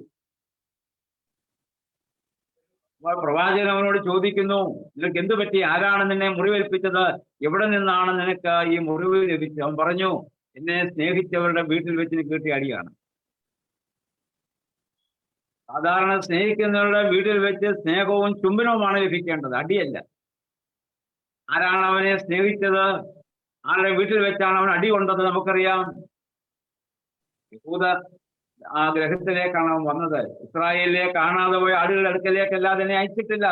കനാൻകാരി സ്ത്രീയോട് യേശു പറഞ്ഞു, തന്റെ പ്രവർത്തനത്തിന്റെ പ്രായോഗികത യേശുവോട് പറഞ്ഞു. ആ ഭവനത്തിൽ വെച്ച് യേശു അടിയേറ്റു. ആ അടി കൊണ്ടതിന് കാരണമുണ്ട്, അതിന് ലക്ഷ്യമുണ്ടായിരുന്നു, എന്റെയും നിങ്ങളുടെയും പാപം പരിഹരിക്കപ്പെടുക. അതാണ് പുറപ്പാട് 13:13. യേശുക്രിസ്തുവിന്റെ ക്രൂശീകരണവുമായി ഏറ്റവും ബന്ധപ്പെട്ട ഒരു വാക്യമാണ് പുറപ്പാട് 13:13. എന്താണ്? കഴുതയുടെ കടിഞ്ഞൂലിനെയൊക്കെയും ആട്ടിൻകുട്ടിയെ കൊണ്ട് വീണ്ടുകൊള്ളണം. അതിനെ വീണ്ടുകൊള്ളുന്നില്ല എങ്കിൽ അതിന്റെ കഴുത്തൊടിച്ചതിനെ കൊന്നുകളയണം. കഴുതയുടെ കടിഞ്ഞൂലിനെ ആട്ടിൻകുട്ടിയെ കൊണ്ട് വീണ്ടുകൊള്ളണം, ഇല്ല എങ്കിൽ അതിന്റെ കഴുത്തൊടിച്ചു കളയണം. പഴയ ദൈവത്തിൽ കൊടുത്തതായ നിയമമായിരുന്നു കടിഞ്ഞൂലൊക്കെ യഹോവയ്ക്ക്. മനുഷ്യനായാലും മൃഗമായാലും പക്ഷിയായാലും ഫലവൃക്ഷങ്ങളായാലും എല്ലാത്തിന്റെയും ആദ്യഫലം യഹോവയ്ക്ക് നൽകണം. മനുഷ്യന് പകരം ലേവ്യ ഗോത്രത്തെ അവൻ ആദ്യഫലമായി സ്വീകരിച്ചു കഴിഞ്ഞു. എന്നാൽ കഴുത നമുക്കറിയാം അശുദ്ധ മൃഗങ്ങളുടെ കൂട്ടത്തിൽപ്പെട്ടതാണ്. അശുദ്ധ മൃഗത്തെ ദൈവസ്ഥനിൽ കൊണ്ടുവന്ന് സമർപ്പിക്കാൻ ഒക്കത്തില്ല. പകരം ഒരു ക്രമീകരണം കൊടുത്തു. കഴുതയെ രക്ഷിക്കാൻ വേണ്ടി, അല്ലെങ്കിൽ കഴുത അനുഗ്രഹമായി തീരാൻ വേണ്ടി പകരം ഒരു ആട്ടിൻകുട്ടിയെ യാഗമായിട്ട് അർപ്പിക്കണം. ഇല്ലെങ്കിൽ ഈ കഴുതക്കുട്ടിയുടെ കഴുത്ത് തന്നെ ഒടിച്ചു കളയേണ്ടി വരും. പ്രിയമുള്ളവരെ, ആരാണ് ഈ കഴുത സൂചിപ്പിച്ചത്? ആദാമ്യ പാപനിമിത്തം ദൈവത്തിൽ നിന്ന് അകന്നുപോയ മനുഷ്യവർഗം. അത് എന്റെയും നിങ്ങളുടെയും കഴുത്തൊടിക്കപ്പെടാതിരിക്കേണ്ടതിന് ഊനമില്ലാത്തൊരു കുഞ്ഞാട് യാഗമാകേണ്ടി വന്നു. അതിനുവേണ്ടി സ്വർഗത്തിലെ പിതാവ് ഭൂമിയിലേക്ക് അയച്ച കുഞ്ഞാടല്ലേ ക്രിസ്തു. അതുകൊണ്ടല്ലേ സ്നാപക യോഹന്നാൻ ക്രിസ്തുവിനെ ചൂണ്ടി പറഞ്ഞത്, ഇതാ ലോകത്തിന്റെ പാപത്തെ വഹിക്കുന്ന ദൈവത്തിന്റെ കുഞ്ഞാടെന്ന്. എന്തിനാണ് കർത്താവ് വാഹനമേറാൻ കഴുതയെ തെരഞ്ഞെടുത്തത്? സാധാരണ രാജകീയമായി യാത്ര ചെയ്യുന്നവർ കുതിരയല്ലേ സ്വീകരിക്കാറ്? രാജ്യത്വത്തിന്റെ അഭിമാനത്തിന്റെ മൃഗമായിട്ട് ഉപയോഗിച്ചിരുന്നത് ഉള്ളതായ കുതിരയാണ്. കർത്താവ് തെരഞ്ഞെടുത്ത കഴുത. ഓശാന ഞായറാഴ്ച വായനകളില്ലേ, അടുത്ത ഗ്രാമത്തിൽ ചെല്ലണം, കെട്ടപ്പെട്ട കഴുതയെ കാണും, ബന്ധനസ്ഥനായ കഴുതയെ കാണും. അതിനെ നിങ്ങൾ അഴിക്കണം. അപ്പോൾ അതിനുടമസ്ഥനുണ്ട്. അവൻ ചോദിക്കും, എന്തിനെന്റെ കഴുതയെ നിങ്ങൾ അഴിക്കുന്നു? പറയണം, നിങ്ങളുടെ കർത്താവിന് ഇതിനെ കൊണ്ട് ആവശ്യമുണ്ട്. എന്താണ് കെട്ടപ്പെട്ട കഴുത? പാപത്താൽ ബന്ധിതനായി തീർന്നിരിക്കുന്ന മനുഷ്യവർഗം. അവനുടമസ്ഥനുണ്ട്, പിശാചുണ്ട്. അവൻ പറഞ്ഞു എന്റേതാണ് ഇവൻ. പക്ഷെ പറയണം, ഇതിനുടമസ്ഥൻ വേറെയുണ്ട്. അപ്പോൾ അവർ വിട്ടയക്കും. കർത്താവ് വന്നു അതിന്മേൽ വാഹനമേറുകയാണ്. കഴുതയ്ക്ക് ഒരിക്കലും കിട്ടാത്ത മാനവും സ്വീകരണമൊക്കെ ലഭിക്കുകയാണ്. പ്രിയമുള്ളവരെ, ഇതിനു വേണ്ടിയാ കർത്താവ് ഒരിക്കൽ അടിയേറ്റത്. പക്ഷെ ഇന്ന് ക്രിസ്തുവിനെ ക്രൂശിക്കുന്നത് ആരാണ്? ഇന്ന് ക്രിസ്തുവിനെ ക്രൂശിക്കുന്നത് നമ്മൾ ക്രിസ്ത്യാനികളാണ്. ഇതാണ് പറഞ്ഞത്, അവനെ വീണ്ടും ക്രൂശിക്കുന്നവരും അവന് ലോകോപവാദം വരുത്തുന്നവരുമാകയാൽ. ഇന്ന് ക്രിസ്തുവിനെ നമ്മൾ പറയാറില്ല, ചില കുട്ടികളെ അപ്പനെ അമ്മയും പറയിപ്പിക്കാനുണ്ടായ. ഇത് തന്നെയാണ് നമ്മുടെ അവസ്ഥ. ക്രിസ്തുവിനെ പറയിപ്പിക്കുന്നവരായി നമ്മൾ മാറി. അതുകൊണ്ട് കർത്തൃപ്രാർത്ഥനയിൽ പറഞ്ഞു, നിന്റെ നാമം വിസ്തീകരിക്കപ്പെടും, നിന്റെ രാജ്യം വരണം. ആരാ കൊണ്ടുവരേണ്ടത്? ദൈവരാജ്യം ഭൂമിയിൽ കൊണ്ടുവരേണ്ടത് ആരാണ്? ദൈവമാണ്. അല്ല, നമ്മളാണ്. അതിനാ ദൈവം നമ്മളെ അയച്ചത്, അതിനാ ദൈവം നമ്മളെ വിളിച്ചത്, അതിനാ ദൈവം നമ്മളെ തെരഞ്ഞെടുത്തത്. ഈ കർത്തവ്യ ബോധ്യം ആർക്കുണ്ട്? അതിനുവേണ്ടി അധ്വാനിക്കുന്നവരാരുണ്ട്? ഏത് സഭാ നേതൃത്വത്തിലുണ്ട്? ഇവിടെ ദൈവരാജ്യം കൊണ്ടുവരണം. നിന്റെ ഇഷ്ടം സ്വർഗത്തിലെ പോലെ ഭൂമിയിലാകണം. ദൈവത്തിന്റെ ഇഷ്ടം അറിയാവുന്ന അപ്പന്റെ ഇഷ്ടം അറിയാവുന്ന മക്കളല്ലേ? ദൈവ ഇഷ്ടം ഭൂമിയിൽ കൊണ്ടുവരേണ്ടത് നമ്മളല്ലേ? ഇതൊക്കെ നമ്മൾ ദിവസവും പ്രാർത്ഥിക്കുന്നുണ്ട്, പക്ഷെ ഒന്നും നമുക്ക് ചെയ്യാൻ പറ്റും. അപ്പൊ അതുകൊണ്ട് നമ്മളെ ദൈവം വിളിച്ചത് അതിനകത്ത് പുരോഹിതനെന്ന് മാത്രമില്ല, വിശ്വാസികളല്ല, എല്ലാവരും പുരോഹിത വർഗമാണ്. പിന്നെ ഞങ്ങളെ പോലുള്ളവർക്ക് ശുശ്രൂഷ പൗരോഹിത്യം മാത്രമേ ഉള്ളൂ, നേതൃത്വം കൊടുക്കാൻ മാത്രം. ബാക്കി എല്ലാവരും ആ പൗരോഹിത്യത്തിന്റെ ഭാഗമാണ്. ഇവിടെ മാമോദീസായിൽ എല്ലാവർക്കും കർത്താവ് സ്ത്രീഹന്മാരുടെ മേൽ ഊതിയതുപോലെ എല്ലാ വിശ്വാസികളുടെ മേൽ പുരോഹിതൻ ഊതും. ആ പാപമോചന അധികാരം കർത്താവ് അവിടെ സ്ത്രീഹന്മാരെ ഫലമേൽപ്പിച്ചു. നിങ്ങൾ ആരുടെ പാപം മോചിക്കുന്നുവോ മോചിക്കപ്പെട്ടിരിക്കും, ആരുടെ മോചിക്കാതിരിക്കുന്നുവോ മോചിക്കപ്പെടാതിരിക്കും. നമ്മള് ഈ ഹേബോറയുടെ ദിവസം നമ്മൾ മനസ്സിലാക്കണം, നമുക്കൊരു ദൗത്യമുണ്ട്, നമ്മളെ ഫലമേൽപ്പിച്ചതായ ഒരു ദൗത്യമുണ്ട്. ആ ദൗത്യം നിറവേറ്റാൻ നമ്മൾ ബാധ്യസ്ഥരാണ്. അല്ലാതെ ആരാധിച്ച് എനിക്കെങ്ങനെയും സ്വർഗത്തിൽ പോകണമെന്നും പറഞ്ഞ് ആരാധിച്ച് നമ്മൾ നടക്കാനുള്ളവരല്ല. ക്രിസ്തു തുടങ്ങി വെച്ച് തുടരണം. നമ്മിലൂടെ ദൈവനാമം വിസ്തീകരിക്കപ്പെടണം. ദൈവത്തിന്റെ ഇഷ്ടം സ്വർഗത്തിലെ പോലെ ഭൂമിയിലാക്കാൻ നമ്മളാണ് അധ്വാനിക്കേണ്ടത്, നമ്മളാണ് ആഗ്രഹിക്കുന്നത്. നമ്മൾ വായിക്കുന്നു, ഇങ്ങനെ കർത്താവ് സ്ത്രീഹന്മാരെ പരമേൽപ്പിച്ചു. ആ സമയത്ത് പന്തിരിൽ ഒരുവനായ ദിദിമോസ് എന്ന തോമസ് അവളുടെ ഉണ്ടായിരുന്നില്ല. മറ്റേ ശിഷ്യന്മാർ അവനോട്, ഞങ്ങൾ കർത്താവിനെ കണ്ടു എന്ന് പറഞ്ഞാറ്, ഞാൻ അവന്റെ കൈകളിൽ ആണിപ്പഴുത് കാണുകയും ആണിപ്പഴുതിൽ വിരലിടുകയും അവന്റെ വിലാപ്പുറത്ത് കൈയിടുകയും ചെയ്തിട്ടല്ലാതെ വിശ്വസിക്കുന്നില്ല എന്ന് അവൻ അവരോട് പറഞ്ഞു. ഈ വേദഭാഗം കാണിച്ചുകൊണ്ട് ഈ നൽവരം, കർത്താവ് സ്ത്രീഹന്മാർ കൊടുത്തതായ നൽവരം തോമാസ് ശ്ലീഹായ്ക്ക് ലഭിച്ചിട്ടില്ല എന്നും അദ്ദേഹത്തിന് ആ പൗരോഹിത്യ നൽവരം ലഭിച്ചിട്ടില്ല എന്നൊക്കെ പറഞ്ഞ് സഭാ വഴക്കുമായി ബന്ധപ്പെട്ട് പല ആളുകൾ പലയിടത്തും എഴുതിയും പറഞ്ഞൊക്കെ ഞാൻ കേട്ടു. നമ്മൾ അങ്ങനെ ചിന്തിക്കുന്നത് തെറ്റാണെന്നാണ് എൻ്റെ കാരണം. എന്തെന്നറിയുന്നത്, തോമാസ് ശ്ലീഹ ആ സമയത്ത് അവിടെ സ്ഥലത്തില്ല എന്ന് വിചാരിച്ച് ആ നൽവരം തോമാസ് ശ്ലീഹായ്ക്ക് ലഭിക്കാതിരിക്കില്ല. അന്ന് ആ സ്ത്രീഹന്മാർക്ക് നൽകിയതായ ആ നൽവരം തോമാസ് ശ്ലീഹ അന്ന് എവിടെയായിരുന്നാലും അദ്ദേഹത്തിന് ലഭിച്ചിട്ടുണ്ട്. ഞാൻ ഉദാഹരണം പറഞ്ഞു. അതിനൊരു ഉദാഹരണം പഴയ നിയമത്തിലുണ്ട്. സംഖ്യാപുസ്തകം 11-ാം അധ്യായമാണ്. നിങ്ങൾ വായിക്കണം. അതായത് സംഖ്യാപുസ്തകം 11-ാം അധ്യായത്തെ നമ്മൾ വായിച്ചു വരുമ്പോൾ മോശ ദൈവത്തിന് പറയുന്ന വലിയൊരു പരാതിയുണ്ട്. ഈ ജനത്തിന്റെ പരാതി മുഴുവൻ കേട്ട് ഞാൻ മടുത്തു കർത്താവേ, ഞാനിവരെ ഒന്നും പ്രസവിച്ചിട്ടൊന്നുമില്ല, എനിക്ക് ഇവരുടെ വായിലിരിക്കുന്ന മുഴുവൻ കേൾക്കേണ്ട കാര്യവുമില്ല. അതുകൊണ്ട് നീ ഒന്നുകിൽ എന്നെ അങ്ങ് കൊല്ല്, നീ എന്നെ അങ്ങ് എടുത്തു, എന്റെ ജീവനെ നീ അങ്ങ് എടുക്കുക, എനിക്ക് വയ്യ ഇത് സഹിക്കാം. ഞാൻ കേട്ട് മടുത്തു. ഇവരുടെ പരാതി തീർത്തും പരാതി പ്രശ്നങ്ങൾ കേട്ടും പ്രശ്നം തീർത്തും ഞാൻ മടുത്തു. മാത്രമല്ല അവർ എന്നെ എന്തെല്ലാമാണ് ഒരുപാട് സങ്കടം മോശ ദൈവസ്ഥനിൽ പറയുമ്പോൾ യഹോവയായ ദൈവം മോശയോട് പറയുന്നുണ്ട്, നീ ഒരു കാര്യം ചെയ്യും, നീ ഇതിൽ നിന്ന് ഈ ഇസ്രായേൽ പ്രഭുക്കന്മാരിൽ നിന്ന് നിനക്ക് ഉത്തമ ബോധ്യമുള്ള കൊള്ളാവുന്ന തോന്നുന്ന 70 പേരെ നീ തിരഞ്ഞെടുക്കാൻ പറഞ്ഞു. നിന്നിലുള്ള ആത്മാവിനെ ഞാൻ അവർക്കൂടെ ഞാൻ കൊടുക്കാം, അവരോട് ചേർന്ന് നിന്നോട് കൂടി ശുശ്രൂഷിക്കുക. അപ്പൊ നിന്റെ ഭാരം നിനക്ക് ഒത്തിരി കുറഞ്ഞു കിട്ടും. മോശയ്ക്ക് സന്തോഷമായി. മോശ അങ്ങനെ 70 പേരെ അവിടെ തെരഞ്ഞെടുത്തു. 70 പേരെ തെരഞ്ഞെടുത്തിട്ട് യഹോവ പറഞ്ഞു അവരെ സമാഗമന കൂടാരത്തിന്റെ മുന്നിൽ വരാൻ പറഞ്ഞു. ആ 70 പേരിൽ 68 പേര് സമാഗമന കൂടാരത്തിന്റെ അവിടെ ചെന്ന് മോശ അവിടെ നിൽക്കുന്നു. നമ്മൾ വായിക്കുന്നത്, യഹോവയുടെ ആത്മാവ് അവരുടെ മേൽ ആവസിച്ചു, അവർ ഉടൻ പ്രവചിച്ചു. അപ്പോൾ ഈ 70 പേരിൽ 2 പേര് ഈ സ്ഥലത്തില്ല. അവരവിടെ കൂടാരത്തിൽ തന്നെ ഇരുന്നു. അവർ ഈ സമാഗമന കൂടാരത്തിനടുത്തോട്ട് വന്നില്ല. അപ്പൊ ഇവരിവിടെ പ്രവചിച്ചപ്പോൾ ആ കൂടാരത്തിനകത്തിരുന്ന 2 പേര് അവിടെ ഇരുന്ന് പ്രവചിച്ചിരുന്നു. അവരുടെ പേര് ഏൽദാദെന്നും മേദാദെന്നും 2 പേരും ഈ 11-ാം അധ്യായം സംഖ്യാപുസ്തകം 11-ാം അധ്യായത്തിലുണ്ട്. ഏൽദാദെന്നും മേദാദെന്നും പേരുള്ള 2 പുരുഷന്മാർ അവരുടെ കൂടാരത്തിലിരുന്ന് അവരും പ്രവചിച്ചു. അത് കണ്ടൊരു ബാല്യക്കാരൻ ഓടി വന്ന മോശയോട് പറഞ്ഞു, വേണ്ട 2 പേരെ ഇവര് പ്രവചിക്കുന്നു, 2 പേര് താണ്ട ആ കൂടാരത്തിനകത്തിരുന്ന് പ്രവചിക്കുന്നു. അപ്പൊ യോശുവ വന്ന് മോശയോട് പറഞ്ഞു അവരെ ചെന്ന് വിലക്കാൻ പറഞ്ഞു. അവരവിടെ ഇരുന്ന് പ്രവചിക്കാൻ പാടില്ല. മോശ പറഞ്ഞു എല്ലാവരിലും ദൈവത്തിന്റെ ആത്മാവ് പ്രവർത്തിക്കണമെന്നാണ് എൻ്റെ ആഗ്രഹം. ദൈവമുള്ളവരെ അവിടെ പറയുന്നുണ്ട്, അവരും ആ 70 പേരിൽ പേരെഴുതപ്പെട്ടവരാണ്, വിളിക്കപ്പെട്ടവരാണ്, തെരഞ്ഞെടുക്കപ്പെട്ടവരാണ്. പക്ഷെ അവരാ സ്ഥലത്തില്ല, അവരവിടെ കൂടാരത്തിനകത്തിരിക്കുക. അവിടെ ഇരുന്നാൽ മതി.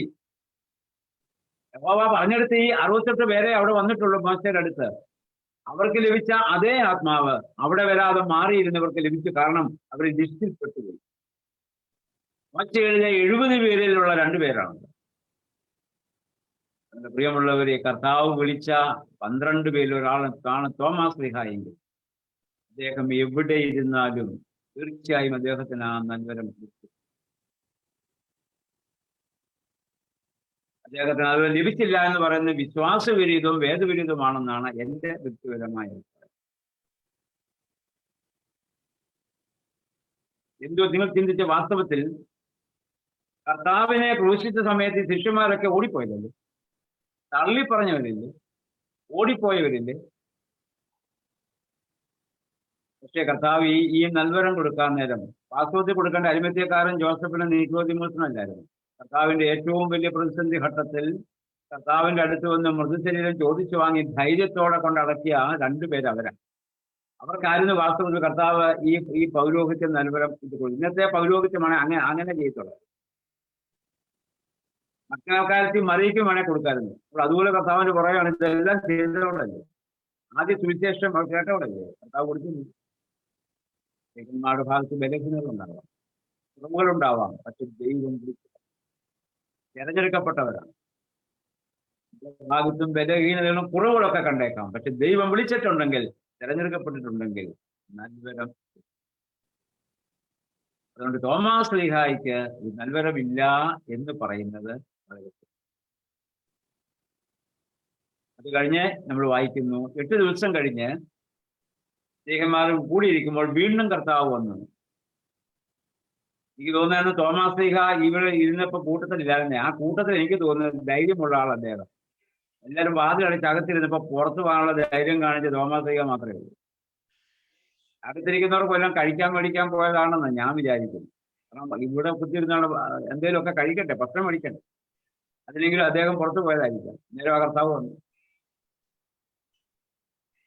അപ്പോഴാ പറയുന്നത്,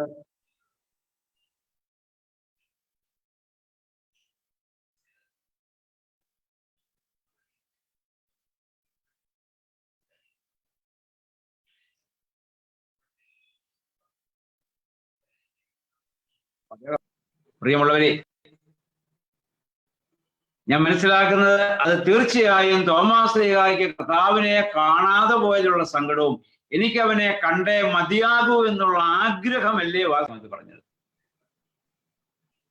വീണ്ടും 8 ദിവസം കഴിഞ്ഞ് കർത്താവ് വന്നു.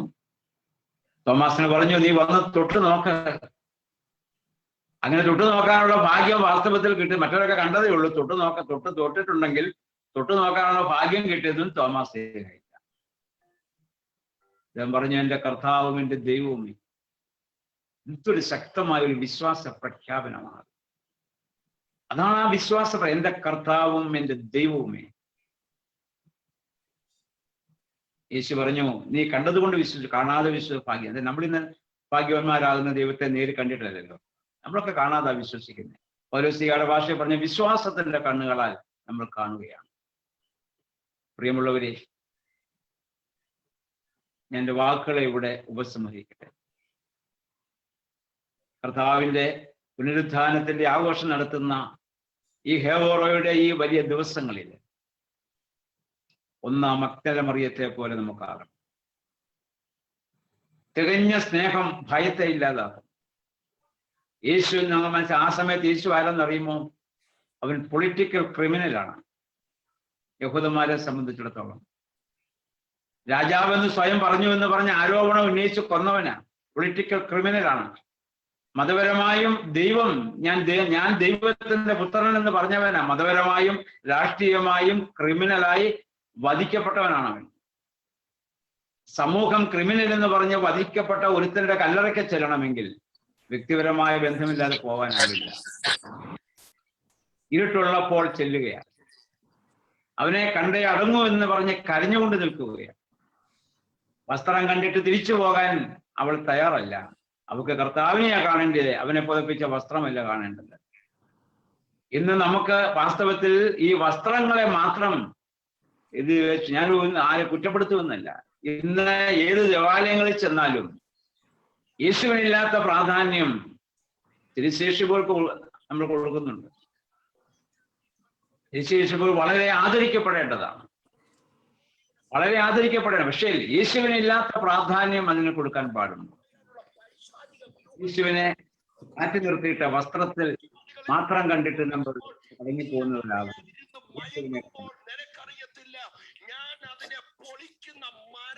പോലെ ആ മംഗീസിനെ പോലെ ആകുവാൻ ഇടയായിത്തീരണം. യേശു അവൾ ദൂതന്മാരെ കണ്ടു. പത്രോസിനും യോഹന്നാനും കൂടെ നടന്ന ശിഷ്യന്മാർക്ക് സാധിച്ചില്ല, അവർ മടങ്ങിപ്പോയി. അവൾ കരഞ്ഞുകൊണ്ട് നിന്നു. യേശുവിനെ കാണണമെന്നുള്ള ആഗ്രഹം. അവർ ദൂതന്മാരെ കണ്ടു, കർത്താവിനെ അവൾ കണ്ടു.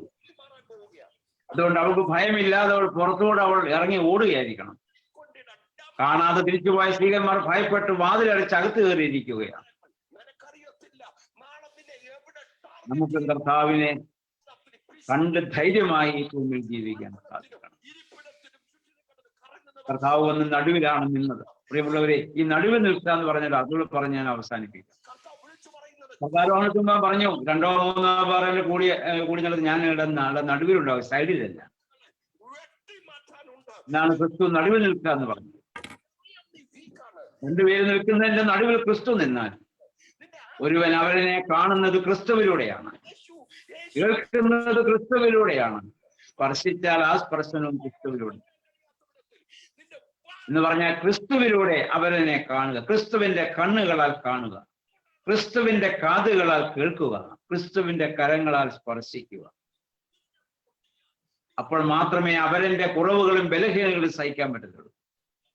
വിവാഹത്തെ പറ്റി പഠിപ്പിക്കുന്ന പറയാറുണ്ട്, പൗരസ്ത്യ സഭയുടെ വിവാഹത്തെ പറ്റിയുള്ള basic concept 3 to get married എന്നുള്ളതാണ്. വെറും ഒരു സ്ത്രീയും പുരുഷനും തമ്മിലുള്ള എഗ്രിമെന്റും മ്യൂച്വൽ അണ്ടർസ്റ്റാൻഡിങ് മാത്രമല്ല അത് ക്രിസ്തുവിലാണ് അവർ ഒന്നാവുന്നത്. കാരണം ക്രിസ്തുവിലൂടെ ജീവിത പങ്കാളിയെ കാണണം, കേൾക്കണം, സ്പർശിക്കണം. അപ്പോൾ മാത്രമേ ജീവിത പങ്കാളിയുടെ കുറവുകൾ സഹിക്കാനും ക്ഷമിക്കാനും പൊറുക്കാനും പറ്റൂ. ഇല്ലെന്നുണ്ടെങ്കിൽ ഒറ്റ വാക്ക് മതിയ ബന്ധം മുറിയാൻ, മരണം വരെ വേണ്ടെന്ന് നമ്മൾ പറഞ്ഞു കളയും. അപ്പോൾ ആ ക്രിസ്തു നടുവിൽ നിൽക്കണം. ആ മൗഢീകരിക്കപ്പെട്ട ശരീരം നമുക്കും ലഭിക്കണം. നമ്മൾ കണ്ടു, കർത്താവ് ഒരു ദൗത്യം സ്ത്രീഹന്മാരെ പരമേൽപ്പിച്ചു. ആ ദൗത്യത്തിന്റെ ഭാഗവാക്കുകളാണ് ഞാനും നിൽക്കുന്നത്. നമ്മൾ മുഖാന്തരം ദൈവനാമം വിസ്തീകരിക്കപ്പെടണം, ദൈവത്തിന്റെ രാജ്യം വരണം, ദൈവത്തിന്റെ ഇഷ്ടം സ്വർഗത്തിലെ പോലെ ഭൂമിയിൽ നടക്കണം. അതിൽ നിന്ന് നമ്മൾ പിന്മാറിപ്പോയാൽ, അതാ പറഞ്ഞ, ഒരിക്കലും പ്രകാശം ലഭിച്ചിട്ട് സ്വർഗീയദാനം ആസ്വദിക്കുകയും പരിശുദ്ധാത്മാവിനെ പ്രാപിക്കുകയും വരാനുള്ള ലോകത്തിന്റെ ശക്തി ആസ്വദിക്കുകയും ചെയ്തവർ പിന്മാറിപ്പോയാൽ ദൈവപുത്രനെ വീണ്ടും ക്രൂശിക്കുന്നവരും അവന് ലോകോപവാദം വരുത്തുന്നവരുമാണ്. എബ്രായർ 6:4 മുതൽ ഒരു കാര്യം കൂടി പൗലോസ് അവിടെ പറയുന്നുണ്ട്. ഒരിക്കൽ അദ്ദേഹം പറഞ്ഞതാണ്, പലപ്പോഴും പെയ്ത മഴ കുടിച്ചിട്ട് ഭൂമി നല്ല സസ്യാദികളെ മുളയിപ്പിക്കുന്നെങ്കിൽ അനുഗ്രഹമാണ്, ഞെരിഞ്ഞിരുമെങ്കിൽ ശാപമാണ്, കത്തിച്ചു കളയത്രേ എൻ്റെ അവസാനം. ദൈവം ഭൂമിയിൽ മഴ പെയ്യ്ക്കുന്നതും ഭൂമി മഴവെള്ളം കുടിക്കേണ്ടതും നല്ല സസ്യാദികളെ മുളപ്പിക്കാനാണ്. അതിന് പകരം ദൈവം നൽകുന്ന മഴവെള്ളം മുഴുവൻ കുടിച്ചിട്ട് മുള്ളും ഞെരിഞ്ഞിലും മാത്രമാണ് പുറത്തേക്ക് വിടുന്നതെങ്കിൽ അത് ശാപയോഗ്യമാണ്, കത്തിച്ചു കളയുകയാണ് അതിന്റെ അവസാനം. ഇന്ന് പരിശുദ്ധാത്മാവാകുന്ന മഴയെ ദൈവം നമ്മുടെ മേൽ വർഷിപ്പിച്ചു, നല്ല ഫലങ്ങളെ, പരിശുദ്ധാത്മാവിന്റെ ഫലങ്ങളെ പുറപ്പെടുവിക്കാൻ.